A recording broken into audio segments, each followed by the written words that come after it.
Praise the Lord. अनुग्रह परिवार, आज हमारा दानियल प्रार्थना का तीसरा दिन है और मैं विश्वास कर रही हूँ कि आप परमेश्वर के संग जुड़ रहे हैं। आपकी जीवन में परमेश्वर गहरा कार्य कर रहे हैं, आपको निराशा से बाहर कर रहे हैं, आपके अंदर आशा भर रहे हैं।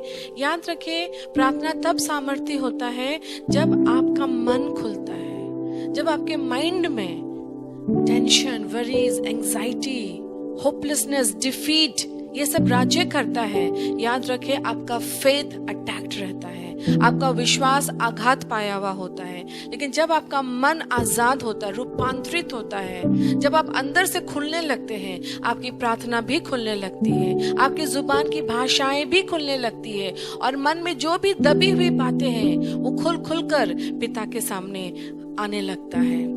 आज मैं आपको विल्डरनेस जर्नी की कहानी सुनाऊंगी। ये कहानी है यहोवे परमेश्वर और उसके चुने हुए राष्ट्र की, जो है इज़राइल। इस कहानी से मैं बहुत कुछ सीखने का अवसर मिलेगा। There are lot of life lesson through this story. तो हम देखेंगे गिनती नंबर 13। वहां पे हम देखेंगे कि ये जो इज़राइल राष्ट्र था ये एक्चुअली इजिप्ट में था और वहां पे वो स्लेवरी में थे, बंधुआई में थे।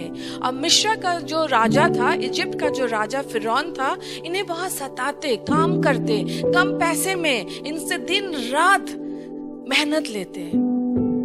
तब परमेश्वर ने मूसा को खड़ा किया और उसे आज्ञा दिया, तो फिरौन के पास जा और मेरे लोगों को छुड़ा ले आ। मूसा जाता है फिरौन के पास और वहां से बंधुआई से इस्राएल राष्ट्र को वो छुड़ा ले आता है।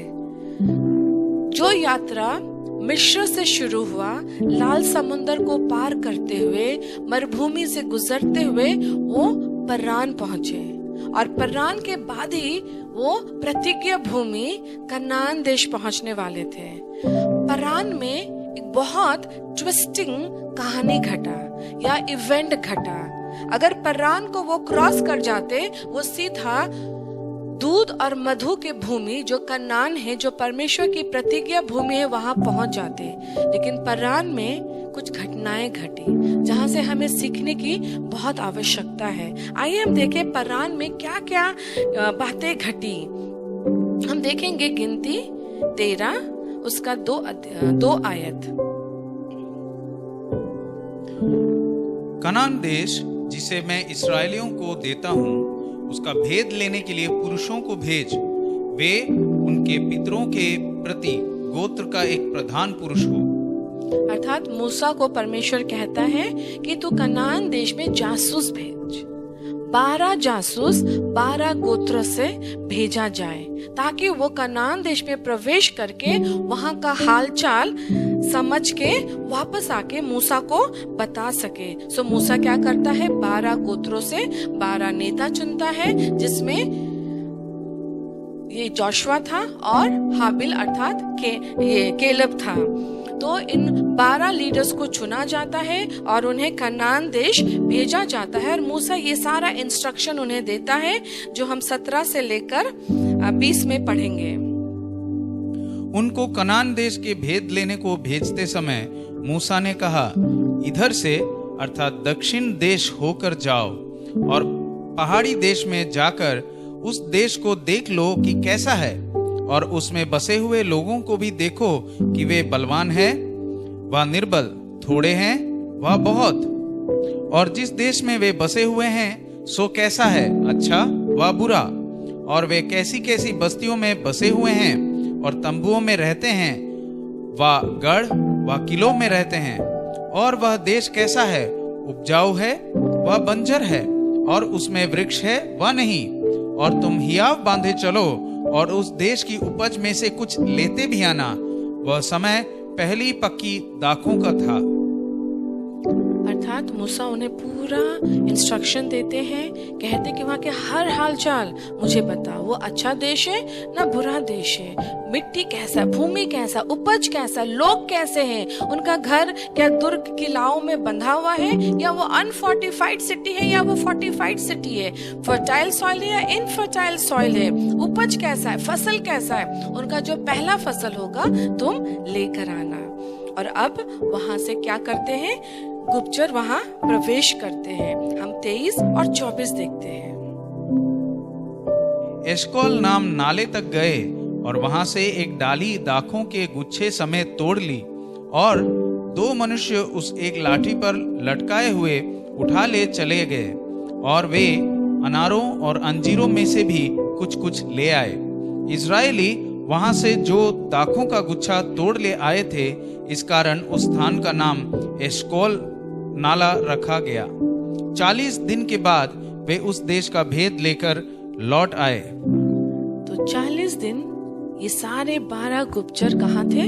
कनान में। ये 40 दिन सारा भेद लाकर मूसा से अब अपनी रिपोर्ट को पेश करेंगे। वो वहां से क्या लाए? बड़े बड़े गुच्छे अंगूर का। हमने तो इतना बड़ा गुच्छा देखा ही नहीं कि 2 पोल के बीच में वो गुच्छा को झुला के अपने कांधों में वो लेकर आए। बड़े बड़े अनार और अंजीर लेकर आए। अर्थात हम यहाँ देखते हैं कि मिस्र से वो छुड़ाए गए। मूसा उन्हें लाल समुद्र पार करता हुआ और मरुभूमि से होता हुआ परान पहुंचा।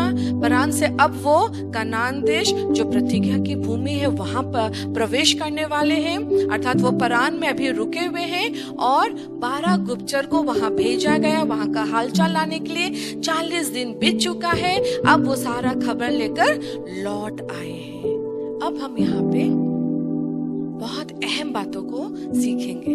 अब हम देखेंगे उनका रिपोर्ट क्या था उस भूमि को लेकर। हम यहाँ पे 2 तरीके का रिपोर्ट देखेंगे। 27 से 28 हम पढ़ते हैं। उन्होंने मूसा से यह कहकर वर्णन किया कि जिस देश में तूने हमको भेजा था उसमें हम गए। उसमें सचमुच दूध और मधु की धाराएं बहती है और उसकी उपज में से यही है। परंतु उस देश के निवासी बलवान हैं और उसके नगर गढ़वाले और बहुत बड़े हैं। और फिर हमने वहां अनाकवंशियों को भी देखा। दक्षिण देश में तो अमलेकी बसे हुए हैं और पहाड़ी देश में हित्ती, यबूसी और एमोरी रहते हैं, और समुद्र के किनारे किनारे और यर्दन नदी के तट पर कनानी बसे हुए हैं। क्या खबर लाते हैं वो कि हाँ सचमुच जहाँ पिता परमेश्वर हमें भेजना चाहते, जो हमारी प्रतिज्ञा की भूमि है, वो सचमुच दूध और मधु की भूमि है। अर्थात बहुत उपजाऊ भूमि है, बहुत आशीषित भूमि है, हरियाली फल फूल से भरा हुआ भूमि है। लेकिन वहाँ कौन है? राक्षस, अनकलाइट्स, अनक, दानव। यहाँ से सारा कहानी घूम जाता है। सब कुछ इस स्थान से ट्विस्ट हो जाता है। अब हम 2 रिपोर्टिंग देखेंगे। कालेब का रिपोर्टिंग देखेंगे, कालेब ने क्या कहा और बाकी गुप्तचरों ने क्या कहा। हम 30 देखते हैं, केलेब ने क्या कहा। पर कालेब ने मूसा के सामने प्रजा के लोगों को चुप कराने की मनसा से कहा, हम अभी चढ़ के उस देश को अपना कर लें, क्योंकि निसंदेह हम में ऐसा करने की शक्ति है। कालेब ने कहा, भले वहाँ राक्षस हो, भले वहाँ अनक हो, फिर भी हम वहाँ जाके चढ़ाई करेंगे और उस देश को हम अपना बना लेंगे, क्योंकि ये करने की शक्ति हमारे पास है। लेकिन बाकी गुप्तचरों ने क्या कहा वो हम देखेंगे 31 से 33। पर जो पुरुष उसके संग गए थे उन्होंने कहा, उन लोगों पर चढ़ने की शक्ति हम में नहीं है, क्योंकि वे हमसे बलवान हैं। और उन्होंने इजरायलियों के सामने उस देश की जिसका भेद उन्होंने लिया था यह कहकर निंदा भी की कि वह देश जिसका भेद लेने को हम गए थे ऐसा है जो अपने निवासियों को निगल जाता है। और जितने पुरुष हमने उसमें देखे वे सब के सब बड़े डील डॉल के हैं। फिर हमने वहां नपीलों को अर्थात नपीली जाति वाले अनाकवंशियों को देखा, और हम अपनी दृष्टि में तो उनके सामने टिड्डे के समान दिखाई पड़ते हैं और ऐसे ही उनकी दृष्टि में मालूम पड़ते थे। Twisted report. उन्होंने क्या कहा? वो जो भूमि परमेश्वर हमें देना चाहता है ये बहुत ही बुरा भूमि है, क्योंकि वहाँ जो दानव, जो राक्षस, जो नेफिलिम रहते हैं उनके सामने हम टिड्डी के समान हैं। वो हमें आक्रमण करेंगे और हमें भोजन जैसा खा जाएंगे। वो तो अपने निवासियों को निगल जाते हैं। अर्थात खुदा ने हमें राक्षसों के सामने, नेफिलिम के सामने, अनक के सामने डाल दिया है। ये बहुत बुरा भूमि है, ये हमारे लिए सुरक्षित भूमि, आशीषित भूमि नहीं है। हम बुरे जगह आ फंसे हैं। Twisted report. यहां से एक चीज को ध्यान दें, परमेश्वर आपके जीवन में कुछ कर रहे होते हैं और शायद वो जो रास्ता या जरिया वो या सिचुएशन बहुत सरल दिखता नहीं, लेकिन वो सारे सिचुएशन को आपको विश्वास से हैंडल करना है। जब आप विश्वास से स्थितियों का सामना करते हैं, अपने जीवन की कठिनाई का सामना करते हैं और प्रतिज्ञा को थामे रहते हैं कि पिता ने मुझे प्रतिज्ञा दिया है, ये काम जरूर पूरा होगा, पिता ने कहा है इसलिए ये जरूर होगा, तभी आप उन सारे चीजों को पा पाएंगे।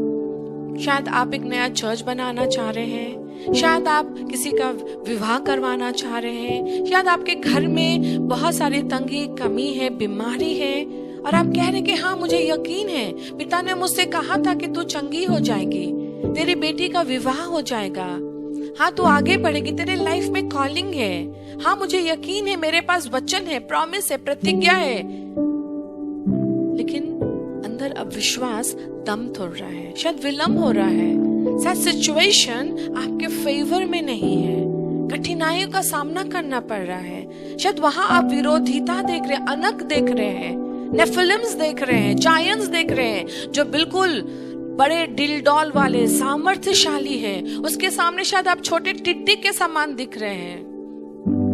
क्या करेंगे? आप केलब के समान कहेंगे कि हाँ हम ये कर लेंगे, ये हमारे अधिकार में है, हमारे शक्ति में है, या आप बाकी गुप्तचर के समान कहेंगे ये मुझसे नहीं होगा, अब कुछ अच्छा नहीं होगा, ये बहुत कठिन है, कुछ उम्मीद अब जन्म मेरे अंदर नहीं लेगा, मैं स्थिति बदलती नहीं देख रहा, मेरा सिचुएशन बेटर नहीं हो रहा, मेरे लिए कोई द्वार नहीं खुल रहा। कौन है वो वॉइसेस जो आपसे बातें करता है? वो फ्रेंड, वो भाई, वो नेबर, वो चाची, वो मामी, वो चाचा जो आता है आपसे नकारात्मक बातों को कहकर चला जाता है। वो कह जाता है कुछ अच्छा अब नहीं होगा, तुम और कितना यीशु नाम लोगे, तुम तो प्रार्थना करते हो, तुम तो उपवास करते हो, कहाँ तुम्हारा स्थिति बदला, कहाँ उपाय आया, कहाँ चीजें पूर्णता प्राप्त की। याद रखें, हमेशा दो वॉइस काम करता है, एक वॉइस कहता है, एक आवाज कहता है आगे बढ़, विश्वास कर, परमेश्वर की दी हुई प्रतिज्ञा पर निर्भर कर, भरोसा कर, उस प्रतिज्ञा को कार्य में लेकर आ, जरूर पूरा होगा। और एक आवाज कहता है कुछ नहीं होगा, चुनौती बहुत बड़ा है, चीजें बहुत कठिन है, कोई साथ नहीं दे रहा, जो मेरे विरुद्ध है वो कहीं ज्यादा बलशाली है, मैं दुर्बल हूँ, मैं छोटा हूँ, मुझसे होगा नहीं, मैं अशिक्षित हूँ, मेरी आर्थिक क्षमता स्ट्रांग नहीं है, मैं नहीं ले पाऊंगा ये डिसीजन, मैं नहीं कर पाऊंगा इन चुनौतियों का सामना। हमेशा दो आवाज आपसे बातें करती है, गुड एंड इवल। एक कंधे में गुड वॉइस रहता है, दूसरे कंधे में याद रखे बैड वॉइस रहता है, इवल वॉइस रहता है, ट्विस्टेड वॉइस रहता है, फॉल्स वॉइस रहता है। चुनाव आपको करना है। केलब भी वहां गया था, जोशुआ भी वहां गया था, उनके देखने का दृष्टिकोण अलग था, बाकी गुप्तचरों का 10 गुप्तचरों को देखने का दृष्टिकोण अलग था। कालेब ने देखा प्रतिज्ञा की भूमि, उसने दूध और मधु देखा, उसने वो बड़े बड़े फल देखे, अनाज देखा, मधु देखा। इन लोगों ने केवल दानव देखा। अगर वह दानव है भी, विरोधिता है भी, आपके विरुद्ध आप लोग शक्तिशाली है भी, तो क्या आपका खुदा उनसे बड़ा नहीं? क्या वो परमेश्वर जिसकी आप उपासना करते हैं, वो यीशु नाम जिस पे आप विश्वास करते हैं, क्या उसमें शक्ति नहीं कि वो दानवों को मार गिराएंगे, उन्हें वहां से उखाड़ कर फेंक देंगे? भले ही वो शहर फोर्टिफाइड है, अर्थात दुर्ग है, किला है, क्या उसे वो तोड़ नहीं सकता? यही दुर्ग को 40 वर्ष बाद जोशुआ केवल तुरही फूंक कर तोड़ा था। यही दुर्ग जो इस समय नहीं टूटा था, 40 वर्ष बाद टूटा था। हथौड़ा से नहीं, भाला से नहीं, लोहा से नहीं, सूती और वंदना से टूटा था ये फोर्टिफाइड सिटी। क्यों आप निराश हैं? क्योंकि आपका विश्वास आघात में है, आपका माइंड ऑप्रेस्ड है, आपका आंख बंद है अंदर से, आत्मिक आंख, और आप देख नहीं पा रहे जो खुदा दिखा रहा है। आप सुन नहीं पा रहे पवित्र आत्मा की आवाज। इसलिए जब भी आप अपने सिचुएशन को देखते हैं, आप निराशा से देखते हैं, भय से चीजों को देखते हैं, आशाहीन होकर देखते हैं, आपको थकावट महसूस होता है, आपको लगता है मैं ज्यादा कर नहीं पाऊंगा, ये मुझसे होगा नहीं, ये मेरे क्षमता के बाहर है, मैं बहुत छोटा हूँ और ये चुनौती बहुत बड़ा है, मेरे विरोध जो खड़े हैं वो शक्तिशाली है, मुझसे होगा नहीं, मेरे पास धन नहीं, मैं कैसे करूं? If you have God, you have everything. If God is for you, who can be against you? अगर खुदा आपके संग है, आपके विरुद्ध कौन खड़ा हो सकता है? आपके पास धन हो या ना हो, शिक्षा हो या ना हो, क्षमता हो या ना हो, अगर आपके पास वो आंख है खुदा की दी हुई प्रतिज्ञा को देखने का, अपने स्पिरिट में उसे एनविजन करने का, विश्वास कीजिए आप वहां पहुंच चुके हैं आत्मा में, और शारीरिक रीति से पलक झपकते वहां पहुंच जाएंगे। लेकिन जिन चीजों को आप आत्मा में नहीं देख पाएंगे, आप शरीर में भी उन्हें हासिल नहीं कर पाएंगे, क्योंकि आपके आत्मा में चीज अंधकार में गिरफ्तार है, वो कब्जे में है, शैतान वहां कब्जा करके बैठा हुआ है। दूध और मधु आपका हिस्सा है, लेकिन उसे पी कोई और रहा है, उसका आनंद कोई और उठा रहा है, वो धूर्त सांप शैतान। वो आपका हिस्सा है, वो आपका प्रतिज्ञा भूमि है, वो आपका प्रॉमिस है, लेकिन आप वहां पहुंच नहीं पा रहे, क्योंकि शैतान ने आपके माइंड में डार्कनेस भर दिया है, अंधकार भर दिया है, निराशा भर दिया है, आपके अंदर का जो वो दम है, जो ज्योति है, उसे गिरफ्तार कर लिया है। और आप जब देखने के लिए खड़े होते हैं, अंधकार छोड़ आप कुछ देखते नहीं, और तब घोर निराशा में आप प्रवेश कर जाते हैं। जब आप उस बेटे को देखते हैं जिसके उद्धार के लिए आप प्रार्थना कर रहे हैं, तब आपको लगता है मेरा बेटा कब उद्धार पाएगा, लेकिन आपकी की हुई प्रार्थनाएं व्यर्थ नहीं गई है, वो उद्धार जरूर पाएगा। शायद आपके समय में नहीं, आपके तरीके से नहीं, खुदा के समय और उसके तरीके से। But your prayers have not gone in vain. Your faith have not gone in vain. Your expectation has not been frustrated by the Lord. He is mindful of you. He knows about you. He feels for you. हमें केवल विश्वास को थामे रहने की जरूरत है। Caleb और जोशुआ विश्वास को थामे हुए था, लेकिन 10 गुप्तचर विश्वास से बिल्कुल हट गए थे, और तब उन्होंने क्या किया? विद्रोह, प्रोटेस्ट, रिबेलियसनेस। हम 14:2 और 3 में देखेंगे। और सब इजरायली मूसा और हारून पर बुड़बुड़ाने लगे, और सारी मंडली उनसे कहने लगी कि भला होता कि हम मिस्र ही में मर जाते व इस जंगल ही में मर जाते, और यहोवा हमको उस देश में ले जाकर क्यों तलवार से मरवाना चाहता है? हमारी स्त्रियां और बाल बच्चे तो लूट में चले जाएंगे। क्या हमारे लिए अच्छा नहीं कि हम मिस्र देश को लौट जाएं?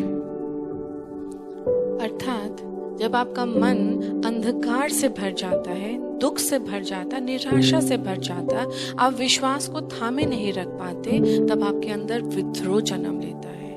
क्योंकि कुछ हद तक जब आप विश्वास थामे रखते हैं, आप कोशिश करते हैं कि अब यहाँ से बेटर होगा, हो जाएगा, संभव है, लेकिन उसके बावजूद भी जब आपको नहीं मिलता, तब आपके अंदर एक क्रोध जन्म रहता है, रिबेलियसनेस जन्म लेता है, विद्रोह जन्म लेता है, क्योंकि चीजों को आप गॉड के पावर से नहीं करना चाह रहे, आप कोशिशों से हासिल करना चाह रहे हैं। चीजें विश्वास से हासिल होता है, गॉड के आत्मिक अगुवाई से हासिल होता है, उसके संग जुड़े रहने से चीजें हासिल होती है।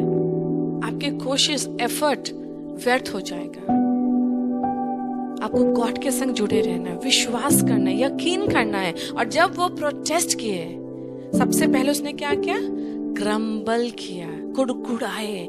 याद रखिए, विल्डरनेस में कुड़कुड़ाहट है। आज कितने पास्टर हैं जो आघात, हर्ट, बिट्रेयल, डिनायल पापा के कुड़कुड़ाते हैं। उन्हें लगता है व्यर्थ में गॉस्पेल देता हूँ, बेकार में लोगों की भलाई करता हूँ, मुझे मिलता ही क्या है। लोग मुझे आघात करके चले जाते, लोग धोखा देते और चले जाते हैं। वो कुड़कुड़ाते, ग्रम्बल घुस जाता है। पहले वो लोगों के विरुद्ध कुड़कुड़ाते हैं, फिर खुदा के विरुद्ध कुड़कुड़ाते हैं। नेक्स्ट क्या जन्म लेता है विल्डरनेस में? कंप्लेन, शिकायतें। खुदा तूने कहाँ सुना? खुदा तूने क्या कहाँ किया?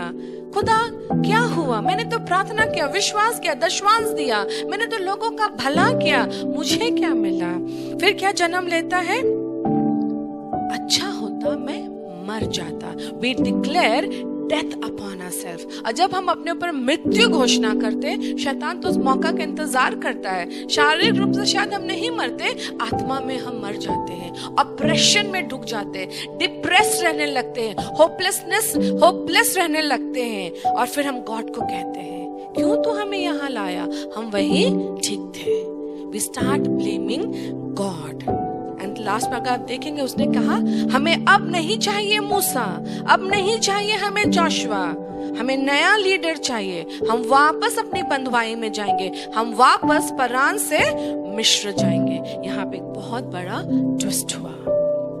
ये कहानी आगे और भी है जो मैं आज नहीं बताऊंगी, मैं कल इसे कंप्लीट करूंगी। अगर आप देखेंगे, मिस्र से परान पहुंचने में उन्हें 15 दिन लगा, लेकिन परान के पास आकर ये आचरण के कारण उसी इलाका और मरुभूमि में 40 वर्ष तक वो घूमते रहे, जब तक कि एक एक जन जो मिस्र से निकला था मर नहीं गया। केवल 2 जन बचे, जोशुआ और कैलेब, जो दूध और मधु की भूमि में प्रवेश कर पाए। क्यों? क्योंकि उसने रोशनी से चीजों को देखा। उनका माइंड, उनका मन खुला हुआ था विश्वास करने के लिए। उसने असंभव स्थिति को भी संभव माना, क्योंकि खुदा ने कहा था, क्योंकि परमेश्वर ने प्रतिज्ञा दिया था। उसने अपने बल पे, अपने कॉन्फिडेंस से नहीं कहा कि हम इसे हासिल कर लेंगे। उसने गॉड कॉन्फिडेंस में कहा, ये हो जाएगा, हम उसे भोजन बना के खा लेंगे, हम उस पर राज्य करेंगे, ये भूमि हमें मिल जाएगा, ये कुछ नहीं कर सकते।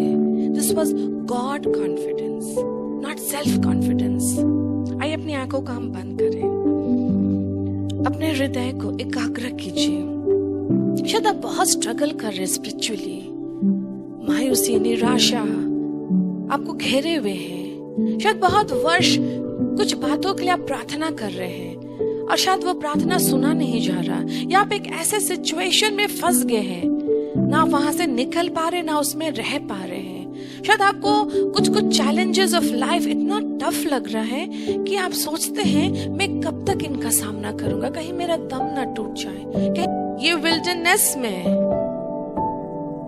परमेश्वर आपको रोशनी देना चाहते हैं, लेकिन आप क्या कर रहे हैं? अंधकार के संग जुड़ रहे हैं, और अंधकार आपको ग्रास कर रहा है। अंधकार आपके ऊपर राज्य करना चाह रहा है। परमेश्वर आपको रोशनी, प्रतिज्ञा भूमि देना चाह रहे हैं, और शैतान आपके अंदर अंधकार और वापस आना, बैकवर्ड मूवमेंट देना चाह रहा है। This is not from God. तोड़ दीजिए, आज ठान लीजिए, आज खुदा से कहे, खुदा मैं पीछे नहीं हटूंगा, खुदा मैं विश्वास नहीं छोड़ूंगा। खुदा बहुत कठिन है मेरा सिचुएशन, लेकिन फिर भी मैं विश्वास से आगे बढ़ता रहूंगा या रहूंगी, क्योंकि आपने कहा है, और जो आपने मुझे कहा है आप उसे पूरा करने में पावरफुल गॉड है। You are omnipotent God, you are the most powerful God. जो आप कहते हैं आप उसे पूरा कर सकते हैं, जो आप प्रतिज्ञा देते हैं आप उसे जरूर पूरा करते हैं।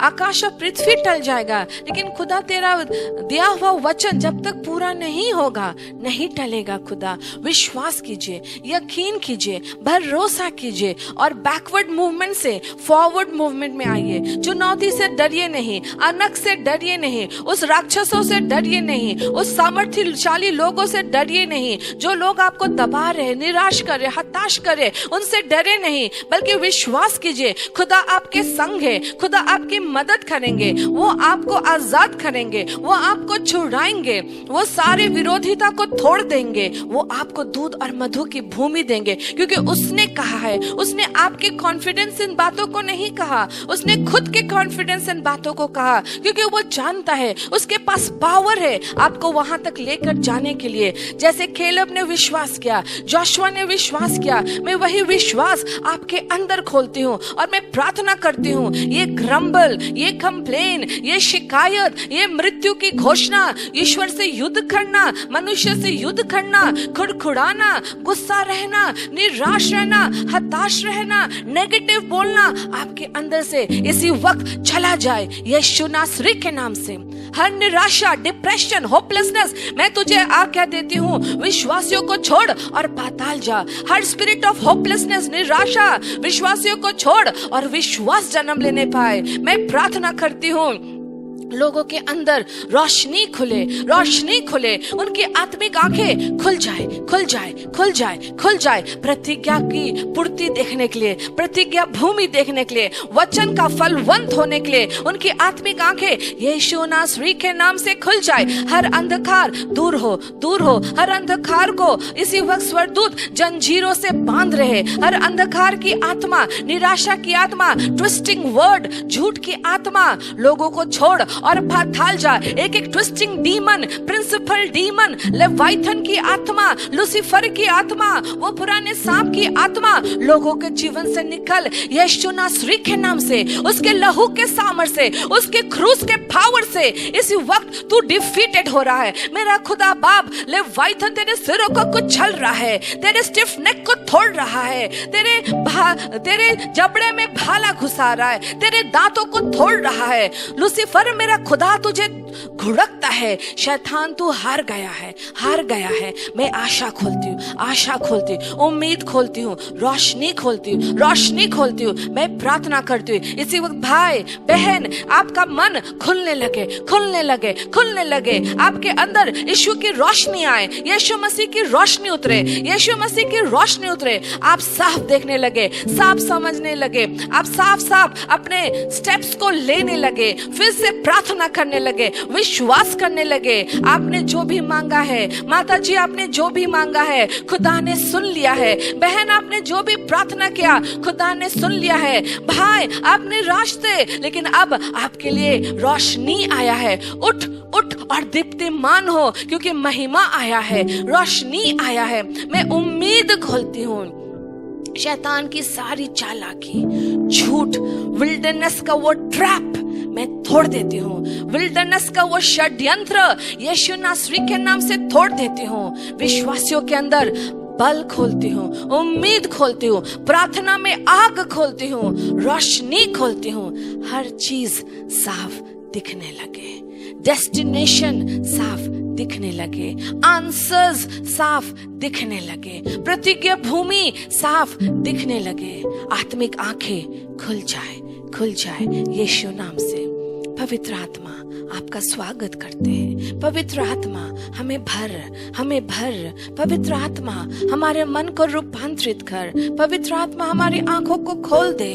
पवित्र आत्मा हमें अपने अधिकार के अधीन ले ले, अपने वचन के अनुसार हमें चला। यीशु मसीह, प्रतिज्ञा जो आपने दिया है पूरा तो होगा, जरूर होगा, क्योंकि ये आपका वचन है। किसी मनुष्य ने प्रतिज्ञा नहीं दिया, आपने दिया, पूरा तो जरूर होगा। मैं आशीष खोलती हूँ, यीशु नाम से प्रार्थना करती हूँ, आमीन। खुदा के को आशीष दे। God bless you.